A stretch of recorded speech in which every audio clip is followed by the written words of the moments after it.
It's been about a week and a half since St. Louis City and St. Louis County suffered the damage and loss of 5 people due to the tornado that came through on May 16th. That tornado also tore up a significant portion of our typical studio at Forest Park.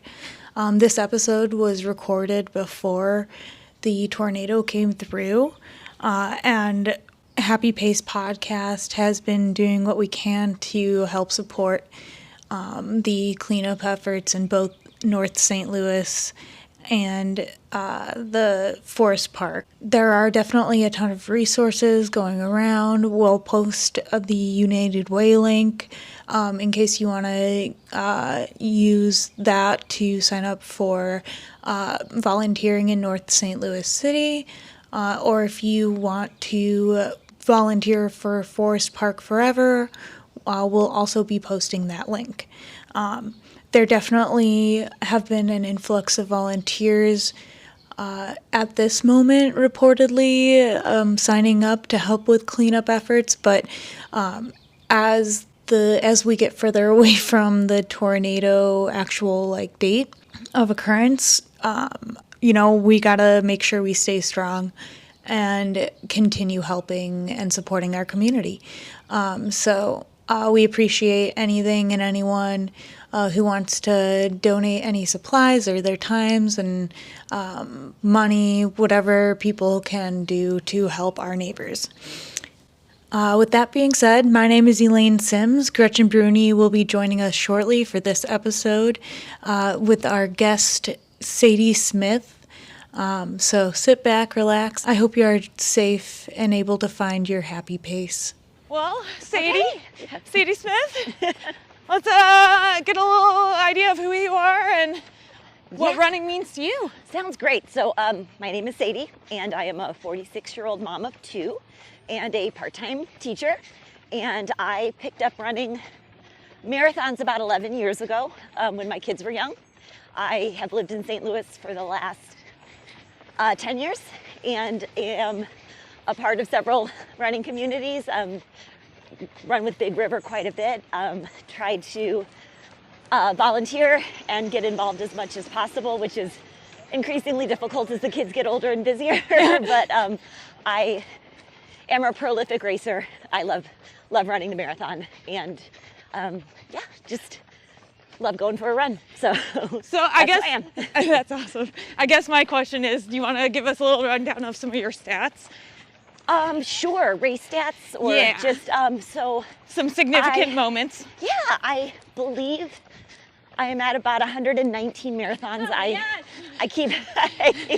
lose exact track.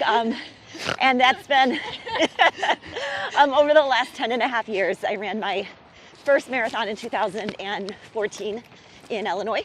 And so I've done 119 since then and have won, I think, about 37 of those marathons, first female, and I think won 7 outright, smaller races, but that's my preferred distance of running. My best marathon time is a 2:50:11 in Colorado. And in Colorado too? It was down a mountain. It was it was a very assisted course, and so I've done a marathon in every state under 3.5 hours, which is also a Boston qualifying time, and I just keep plugging away. I just keep running. So how does that average out? Like how many a year? Yeah, are you typically running? On a slower year, maybe 11 marathons, and then on a really busy year, 16 I think is the most I've ever done. Wow. With some smaller races sprinkled in. Yeah. This past month I did a marathon that ended up being short, so it didn't count. Ran a very scenic 25.85 miles in Oregon, which is really very sad. Did you know that it was short just based off of your watch, or just it was a little marathon. Beautiful. I would recommend it. It was wonderful, but the lead pack beat the course monitor to the turnoff, and it was a mile straight, and then there was a right or a left turn. And I even saw the gentleman in front of me turn right and then kind of make a hard left back and go the other direction around a lake. And we were all a little confused. There wasn't really a mark on the ground. No. Well, we all went left. We were supposed to go right. So most of the runners went the correct way. I had no idea until I crossed the finish line that anything was wrong. We were told by the race director that because of the forest area, our Garmin's were going to be off. So I had no idea. Oh my gosh. So that was really sad. But I did that race, and then I did a half the next weekend. I did go half the weekend after that. I ran a marathon last weekend, and then, God willing, I'm going to try one in about 2 days. So that's it. And then I'll have a break. So I want to know, because I mean, I do maybe one marathon a year. How the heck do you A, stay healthy, and B, like, just don't get completely burnt out? I joke that it is just tenacious stubbornness and Jesus. That's what I've got going for me, girls. But I do think a lot of it is just how you're built, and I'm very, very, very blessed to be built with a tiny little body that can put up with a lot of pain, and that's good for me. I think I'm just learning when to push it and learning when not to. My first half marathon of this 5-week struggle bus of a month was supposed to be a marathon. That was my hope. It was it was a double loop, and I did the first loop and just decided, no, we're done. That's it. I think just as I get older, learning when to pull back and when to really go for it has been important for me. And I just have a high tolerance for pain. I think moms can do that. Like we know that there are things out there that are gonna hurt worse than 3 or 4 hours of a knee pain. So that really helps too. Oh my gosh. Oh, how beautiful. We got yoga right now, guys. Like, It's I should really probably nice. actually be doing that. I should be doing that too. Everyone's like, oh, we are me. So just have had a few minor injuries along the way, but pretty much I have a coach who's really good about keeping my overall training miles pretty low. Okay. I don't run 100 miles a week ever or anything crazy like that. A lot of strength training. Yeah. It's just been good. So then what is your average weekly mileage or your max weekly mileage? My max might be 70 Okay. if there's not a race on the horizon, but I usually keep it about between 50 and 60, so it's relatively low. Yeah. Hey, that's like normal people. No, now. No, but I mean, I feel like a lot of marathoners hit those 80, 90 mile weeks, and Yeah. it's just with the amount of racing I do, that doesn't really How happen. much strength training are you getting in then? And how do you like when are you getting that in? Because I feel like I see you running all the time. All the time. I usually do 3 or 4 times a week. We have kind of built up just a nice allotment of free weights in our basement. My husband and I are pretty bad at getting to the gym. I'm a tiny woman. Big men in gym kind of freak me out. I don't want to do that. So we kind of do our own thing. I am fortunate that I work part-time, so it works out really well for me to usually do my training in the morning right after the kids get out to school. I'll run and lift weights and work out, take a quick shower, and then go and see my other kids, which is great. They always know if it was a long run day if Mrs. Smith has not fully dried her hair by the time she comes in the classroom, so it's good. That's awesome. I do that quite often as well. Yep. I want to kind of backtrack a little bit. Like, where did you, when you first started running, like, were you a child? Were you? Yeah, I ran in high school, in middle school. We went to a really small school in southern Illinois, just across the river. Okay. Muscuda, Illinois, for those of you that know the Metro East, but it didn't have a cross-country team. We were too tiny. But I ran track through high school. Kind of hated it. I was a lazy runner. I didn't really care. And I didn't, then I coached while I was teaching for years and years, but didn't really run, just helped other kiddos, which was a lot of fun. And I didn't get back into running until after my kids were born, and we were living in the Detroit area. And I had a really amazing group of mom friends. We all were staying at home with our young children, and one of them was living like a half a mile, or not a half mile, I'm sorry, about a half block from the middle school. There was a track at the middle school, so she had this idea one summer. She's like, how about we all get together, we'll do like a little co-op everybody bring their kids, just dump them on my floor, and we'll go out in pairs and do some running around the track and try to get back in shape. And that really led to us all signing up for a 5K, and then we all signed up for a 10K, and then myself and my husband decided we were gonna try a half marathon. But it really was just being with this really awesome group of women that were all at the same time in our lives and all just kind of cared about getting healthy and getting fit. And at the time, I didn't know I was very fast. You just don't know until you run a race as an adult. I'd worked with kids running these, 4-hour miles for so long that I kind of thought that's what you had to do always. And so it was a lot of fun getting involved that way. So are your friends, are any of them still running to this day? Do you know? Yeah, some of them do. Little more recreationally than I do. I think I'm the one who really drank the Kool-Aid and kept going, but we were able to do several races together, and it was really fun. So yeah. That's amazing. It was. That's awesome. It was very cool. Had one friend out there who husband was deployed, and she trained for her first marathon, pushing a jogging stroller every single mile of her training. It was really inspirational. So then she must have been so strong by the end of it. she was. I mean, it was really, really, really, yeah, incredible. So yeah, sorry. Stroller joggers are the... Say for those listening at home, we're going up the hill right now. So If you can tell. We are going up the art hill. beautiful day though. I feel like there's every race though, you're running along and all of a sudden here comes a mom or dad with a stroller. Oh, You're like, oh my gosh. Like effortlessly sailing past you. I joke, I teach in Kirkwood at our little local Catholic school, which is amazing. And we have a 5K every year. And I run it every year. And there was one year that I did get passed with a dad with jogging stroller, which is always very humbling. When, Yeah. Yeah, actually a few months ago I was running a 5K.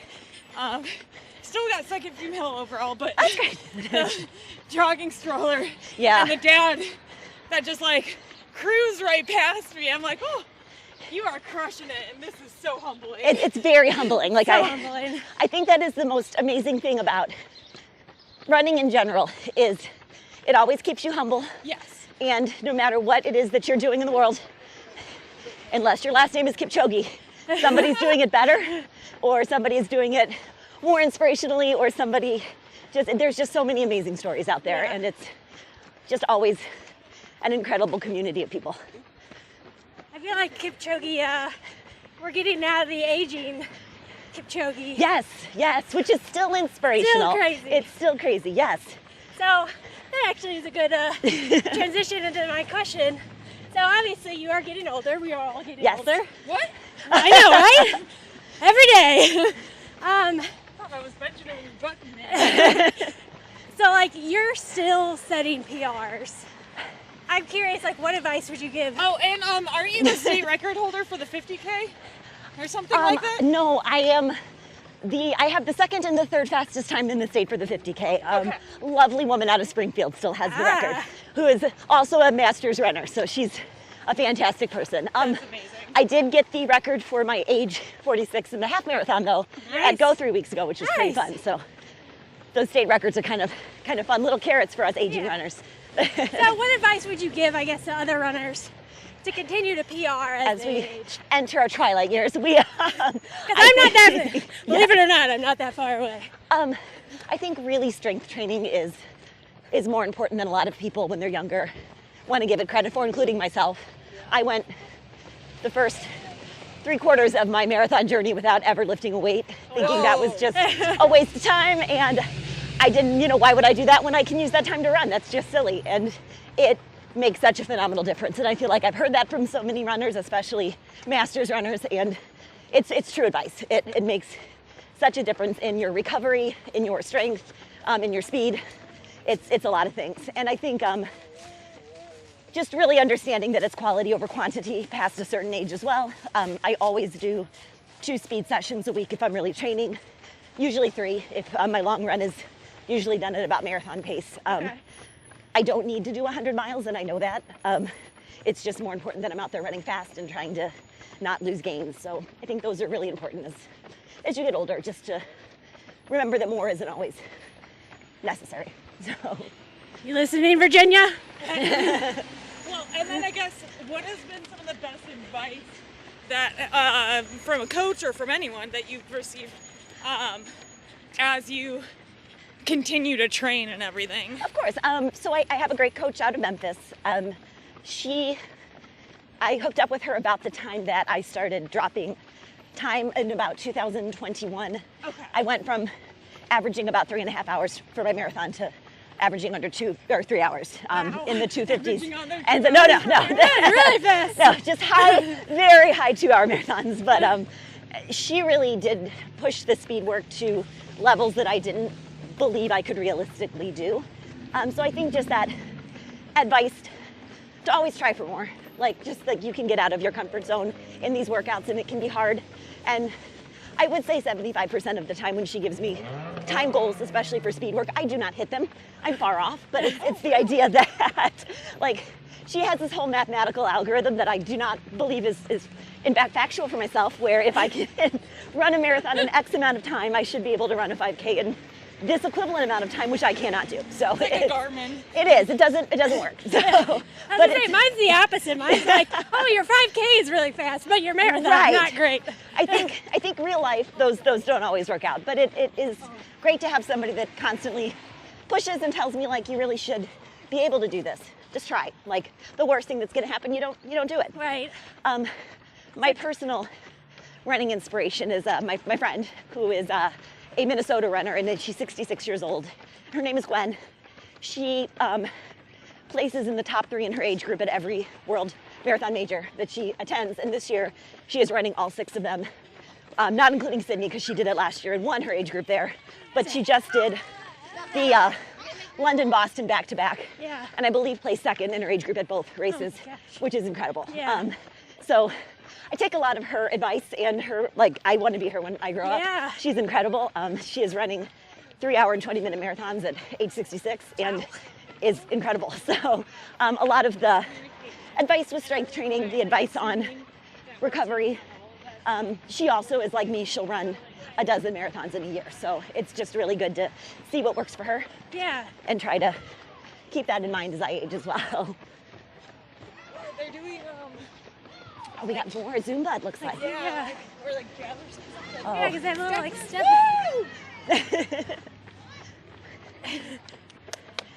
They're having more fun than we are, I guys. know. I'm telling you. I am so happy to be in Forest Park right now. This is so amazing. It is a beautiful day, yes. I love seeing the life here. Sorry.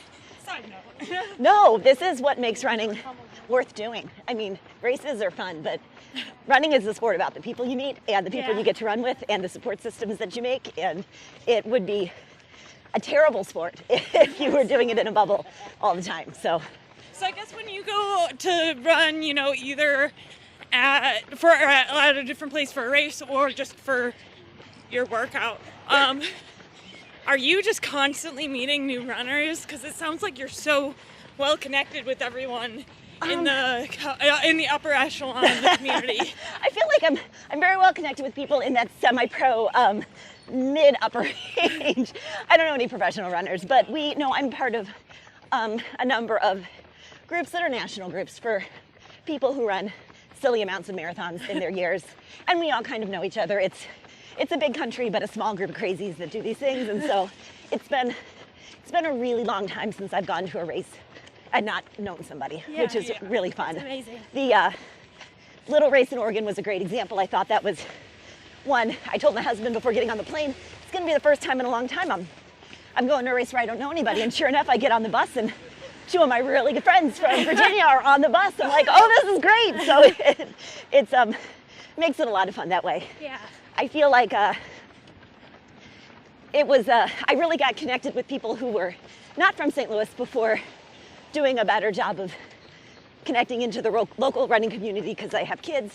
That gets hard. It's hard. I think a lot of us women, and I look at our big Red River racing team as an example of that. Like, lots of us are moms. Having to schedule time to try to do Tuesday night workouts is almost impossible. Like, I have kid stuff going on at that time. I love running on the Sunday mornings with the groups when I can. It's just tough. I feel like it's a season of life and you do what you can, but I look forward to them getting more independent and me getting to run more locally. Yeah. But it's been good. I think you get out of it what you put into it, and the time that you spend and the effort you spend trying to make those connections really does pay off, which is a lot of fun. And we have a great running community. I feel like there are so many people, so many organizations that really have gone above and beyond to try to bring St. Louis together. Yeah. And I really appreciate all of them that put in that time and have the heart to try to make this a thriving place for runners. Yeah, because it's a great city. It is. It's amazing how many groups have popped up just over the last 10 years. And it's fun. It was fun to be a go, see all the running tents, see all the local running clubs that are doing their thing, and so many of us are involved in like cross groups. We're part of 3 or 4 different running clubs, and it is really nice to see that. And I think it's a very positive vibe. I think we're all really happy for one another. I think it's a really good community that's developing. I agree. So you've obviously traveled around a lot to different races. What's been your favorite marathon? My favorite marathon in terms of courses. It's actually 2 marathons. They're in South Dakota, and I recommend them to everybody. I talk about them on Sunday long runs all the time. They're in the Black Hills of South Dakota. There's one in August that used to be a women's only marathon, but now it's co-ed. That one's called Leading Ladies. And then a very, very similar course is run in September called Sundance to Spearfish, but they're both run down a canyon in the Black Hills, and it's just beautiful. I love the waterfalls and the rock formations and the wooded areas and the mountain goats, and it's all of those things for 26 miles. And you lose about 4,000 feet of elevation. So it's a very fast course. It's very, very beautiful. I have run one of those races six different times. I go out there a lot, but it's essentially you're running by yourself. They're very small races. There have been times where I haven't seen another runner for the majority of my 26 miles. Gosh. It's just you and nature, which is kind of beautiful. So that's a different experience. Not everybody likes that, but I love that race. That sounds soothing. It's nice when you try to find a race in every state. You realize that not every state has a major marathon. Yeah. And some of these states you're lucky to get 50 people out to. Wow. So my Rhode Island race on Monday might have 35 finishers. It's going to be tiny. So you do what you do. And I think my favorite race experience though was I have like 3. I loved London as far as majors went. That was my favorite marathon major. Yeah. Loved London. I think they do a great job. It's a beautiful marathon course. The crowd support is awesome. It's like New York City, except they're really polite there. Which is like all the best things. So that was fantastic. I would run that every year if I could. I did Rome this year for the first time. Yeah. Loved Rome. That was also a marathon I wish I could go back to every single year. It was really an incredible experience, really unique in a lot of ways. It's not a major, so it was neat to get to be in the kind of top corral and get some of the amenities that the professional runners got, which was very cool. I did not see a woman on that course for 25.5 miles. No women. Not until the end when a woman passed me, and that was it. It was very, very strange in such a large marathon to have been that competitive, so that was neat. And then I think my top race experience was 2 years ago, the St. Jude Marathon was my 100th marathon, and I won. And it was great. It was all the things. It was a fantastic cause. It was a fantastic race. It was wonderful to get to break the tape on the 100th marathon. That picture is amazing. It was great. So that was probably my highlight for my marathons. Winning here was fun too. Winning St. Louis was also a highlight just because it's our hometown race. Yeah. Yeah. But I like most of them. There's very few races I look back on, except perhaps, the marathon you travel to Oregon and don't run a full marathon on. Yeah. That's kind of a bummer, but mostly they're great. So how long is it going to take you to fly out and then drive to the marathon in Rhode Island? Having brunch with my family tomorrow at 11:45, and then I'll get on a 3 o'clock flight.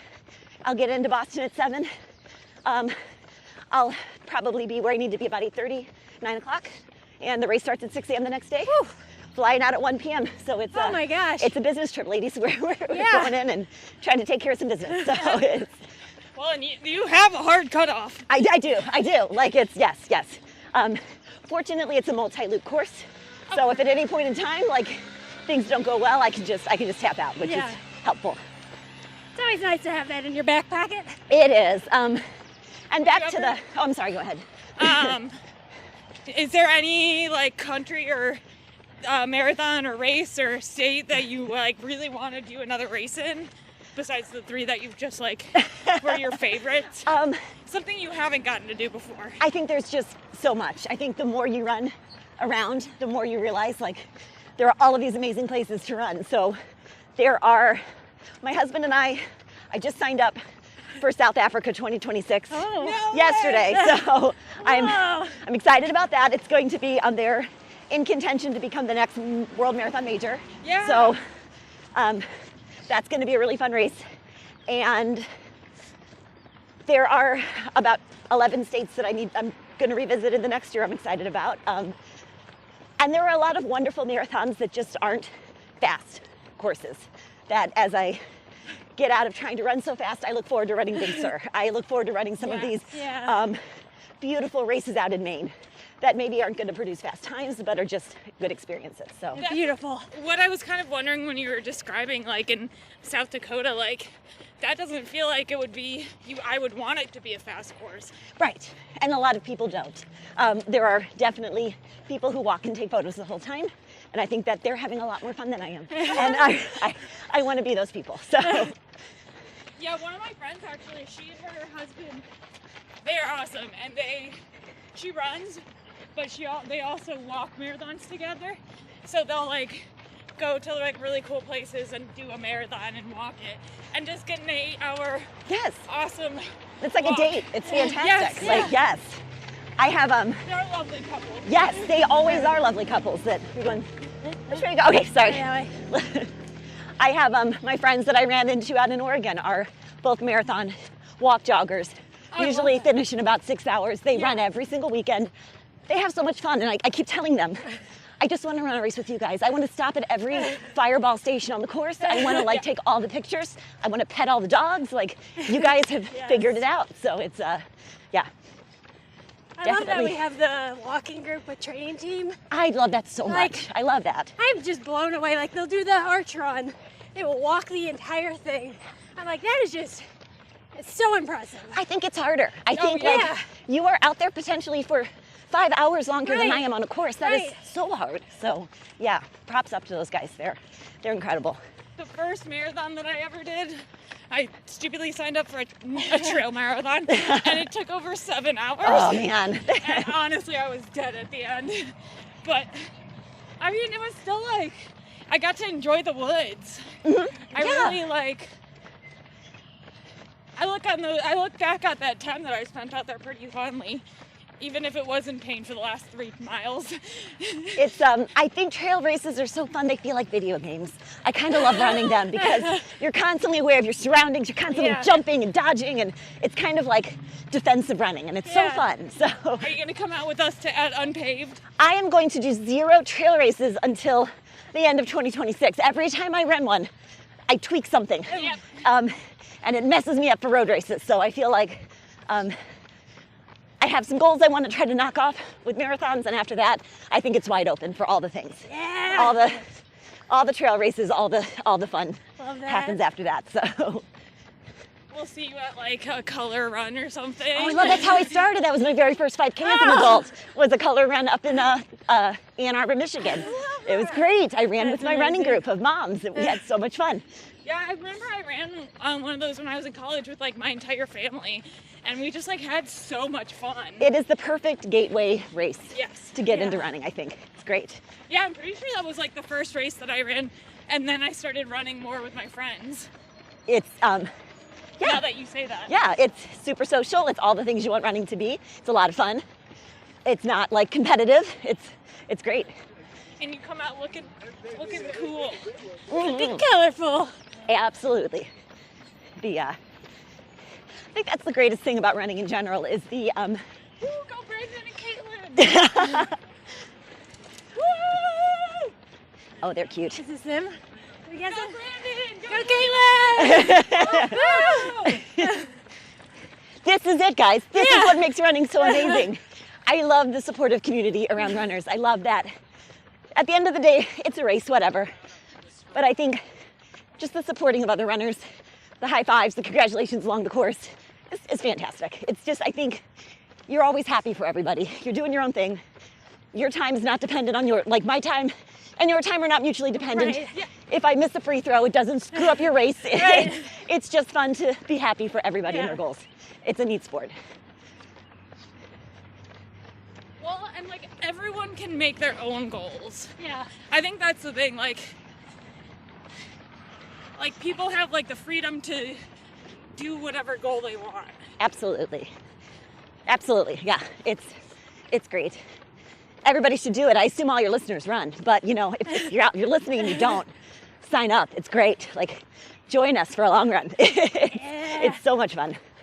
And that is the best. I feel like I have to train by myself a lot just based on my schedule and having the kids, and when in the day I'm able to have that time, which is usually between 9 and 11 a.m. to work out. Yeah, most people are at work. So the days that I'm able to make it out with the group, I'm so grateful for. It makes the run so much more pleasant. It's so much more fun. Definitely does. 2 questions. Were you affected by the Kirkwood water main break the Oh, other I'm day? still affected by the Kirkwood water main break. Ladies, we do not have, this is my bottled water in my, Oh, God. No way. propelled concoction. So yes, that is still in effect for us.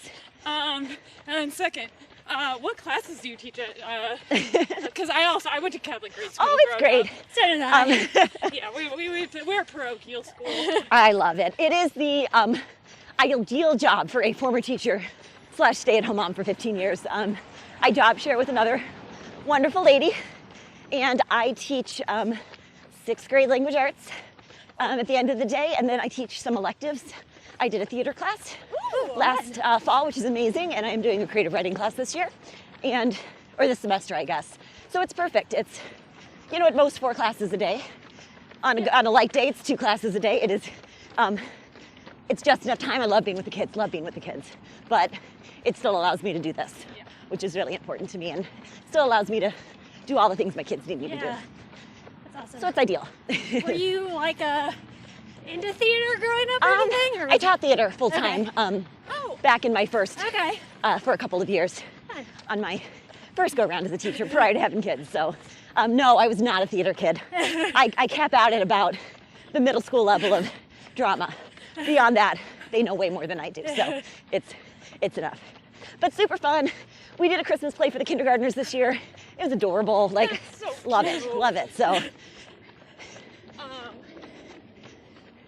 I think, wait, so do you know Leah Koch? She actually helps out and is on this one podcast called Two Writing Teachers a lot. Because she's on that, like, she also does the creative writing teaching and stuff. I think you've been on it. Me? I have not. No. I'm not teacher enough yet. I'm just really back in my second year of this new job. So I'm learning a lot. It's been good. Well, it's actually really fun. Like, I've actually listened to a couple of the episodes, and it's actually really interesting. That's awesome. I do a lot of books on tape when I run and travel. Yeah.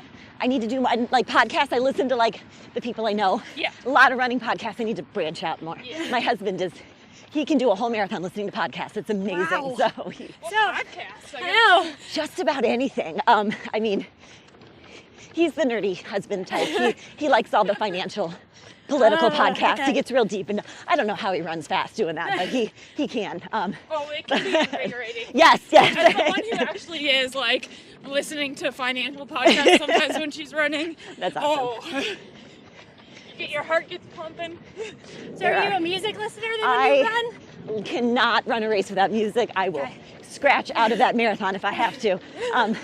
Worst marathon experience I think I've had was, I'm going back this year, but the first time I ran now I can't remember. It was up in New England. The name will come to me. It's Somewhere one of those up there. great ones. It's a good one up there. But Connecticut. Something in Connecticut. Okay. It'll come to me. But I ran out of my hotel room before the race to check the weather, and my automatic electronic key battery died. Oh no. And I had my bib on, thank goodness, and I had my watch, but I did not have my nutrition, and I did not have my earbuds yet, or my music, and went down to the front desk. It was a Sunday marathon, and they're like, our maintenance doesn't get here for 2 hours. We cannot get you back in your room. Oh my gosh. So that is the single marathon that I ran without music, and it was so hard. And I told my pace group leader going into this, I'm gonna talk to you for 26 miles straight, because I don't know what to do without the music. Wow. So that was really hard. I can't even imagine, like, to me, like, nutrition, I'd be like, oh crap. I was bad. I mean, they at least had the GU. It was a bigger marathon, so they had the GU on the course, which was Hartford Marathon. Great marathon. Really unfortunate hotel situation. I'm just like, what would have happened if I had a baby in that room? What would have happened if there'd been a fire? Like, this is a problem.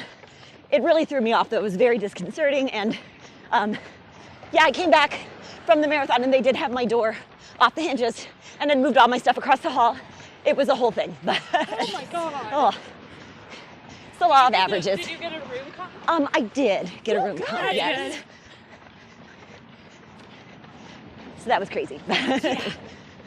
And especially with these, I run a lot of smaller marathons just based on logistics. And yeah, when you're running all by yourself for 26 miles, it kind of becomes important to have something to do out there.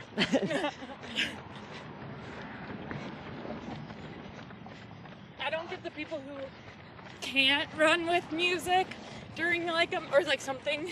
I appreciate them though. I think they're getting a different experience, and I think that's really cool. Yeah, that's true. There are a lot of runners who swear, and my husband can do a full marathon without music. And I get it, you're with your thoughts, you're with nature. I can be with all those things and still have music in the background, so it's good. Well, I'm definitely one of those people. I run, I think, 2 marathons now without any music. Okay, that's awesome. So what do you do during that time? Like what keeps you going? Think a lot. If you try, like, especially a marathon, like, I say I'm not up at the front, so I'm with people that are like, yeah, they're racing, but they'll still talk to you. Right, yeah. So I'll, like, talk to people. I don't know, just, I try to do a lot of larger marathons, so there's right, yeah, crowd more support. people. So it's a little different. That is good. I think I can max out at a half without earbuds in, like, or like headphones, just because, like, and that's only if there is something really like capturing my attention, like at Chicago, the second half of the marathon, I ditched my headphones because it was just so much fun. That makes sense, yeah. That is definitely a benefit of the majors. There's a lot going on. That was my criticism of New York. The crowds were so loud and aggressive. I couldn't hear my music. I'm like, guys are drowning out my beat. I need the music. But I've it's heard great. that it's like almost like deafening. It's a lot. It's kind of scary in places as a small female, all those crowds, but it's a cool experience. It's one that is on the list of ones to revisit at some point. So.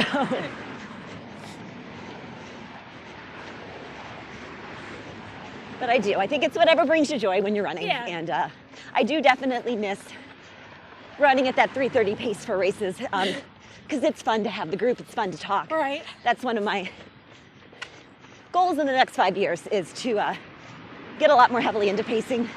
I just think it's a fun way to get back, and it's a really fun way to run a race. Yeah, I ran just in the Kentucky Derby half, and like those pacers were having so much fun. Absolutely. They were just talking to everyone. They were like, so where are you from? Where are you from? Like, it was just really cool. I love when they have like bunny ears, or like I've seen like them with a balloon tied to them.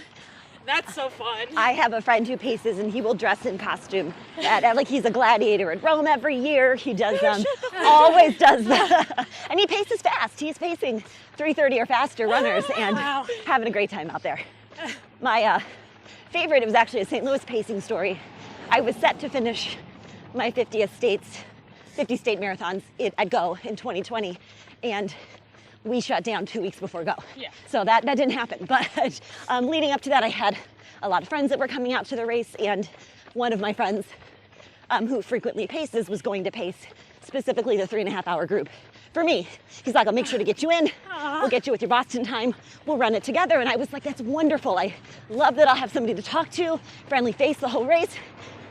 And just completely deadpanned. He's like, oh no, Sadie, I don't talk when I pace. That's a job. My job is to get you in on time and take it very seriously. And I'm like, okay, that sounds awful. Yeah. I will be the talker in the pace group from now on. Like, we'll do this together. You can, but it didn't sound like a fun way. And I look at him now every time we run a race together and he's pacing. I'm like, yep, he's not talking. He's just doing his thing. But different strategy, I guess. Yeah. I mean, I like that he's committed to it. He's very committed. That's pretty awesome. I have another randomly talking now about inspirational runners. A friend named Julia who has paced over 200 marathons Oh my God. as a pacer. She goes around the world. She is a cancer survivor and she got into running by watching the New York Marathon out of her hospital window one year when she couldn't walk and telling herself, I'm gonna do that one day. And now she's run over 400 marathons. Wow. But she likes to pace the back of the packers, kind of 5 hours. Yeah. She'll go all the way to 6.5. And she just loves to hear everybody's story and she loves to tell her story. And her job is always, I'm not letting anybody drop out. Like, these are the people who are running for the first time. Yeah. And they're the people who are scared and they're the people who need encouragement. And I think my job is to get every one of those people across the finish line. Oh, that's awesome. And it's really cool. It I gives me wanna run a goosebumps. marathon with I her. know. You do. She's amazing. Very amazing woman. Well, back with Packers. That podcast. Name's Julia. Her name is great. Julia. Go find her. Pacer Julia. She'll tell you who she is. So we actually are good We are four. friends with a. We're actually. Oh, that's running fine. some I'm mileage. good. Whenever you guys want to turn back. Oh, probably, just because I've got this marathon in 2 days. We should go back. So, side note, we have another, one of our friends is in Kansas City and they have a podcast called Back of the Pack. Oh, nice. That's awesome. And he runs halves and fulls all the time. And in particular, I think you would like listening to him. I will look him up. That sounds awesome. Yeah, I bet But- he's got stories. Yeah. Oh, yeah. He does. He does. He does like like a recap or like a course description. Like, That's very cool. Turn by turns. that's what I'm looking for. But yeah, he's definitely one of those people who hypes up the back of the pack at races. So I think him and Pacer Julia would be. They probably, Best friends. honestly, they Yeah. probably know each other. Yeah. I'm sure that Yeah, she's done that. Maybe. she knows everybody. Yeah. If she's made her way to the Midwest. Oh, she paced Go the year that I won. She's paced everything. She's paced a race at every state. So I'm Perfect. certain Yes. they probably know each other. That's awesome. That's what I love about the running community. Like, It is really fun. Yes. And the number of people that I've just met, I'm thinking about the back of the Packers. I never get to talk to people during their races. But the number of people that I'll connect with, even on just social media afterwards, I'll look them up, they'll look me up.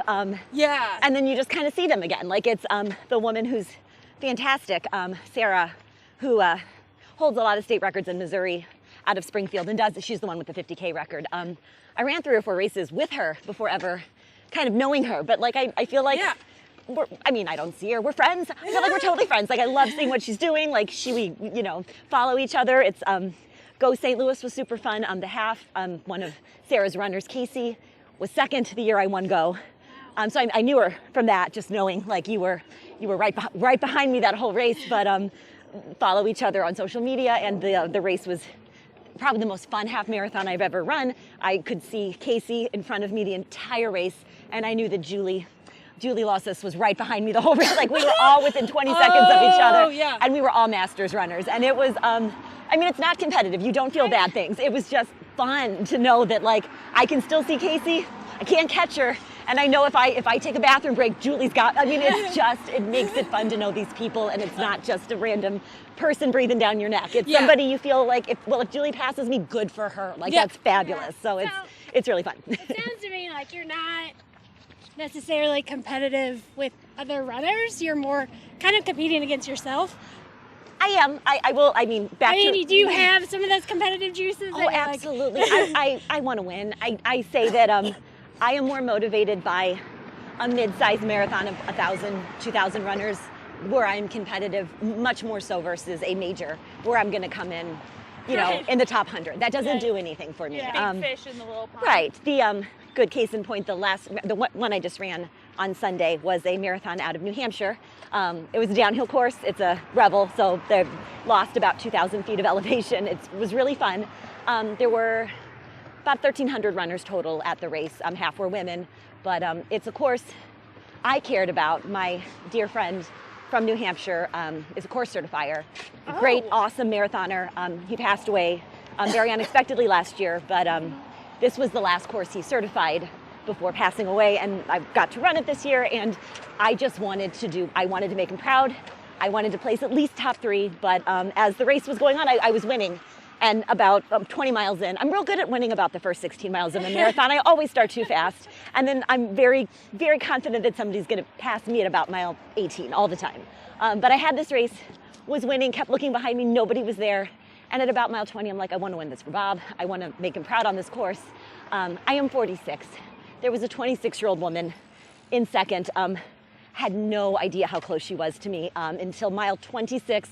I did another turnaround and she was there. Like she was right there, and ended up, I won that race by 16 seconds. It was really, really close. I know she was terribly disappointed, but I did not care. And so there are races like that I really want to do well at. Rome was another example. I really wanted to place in my age group at Rome.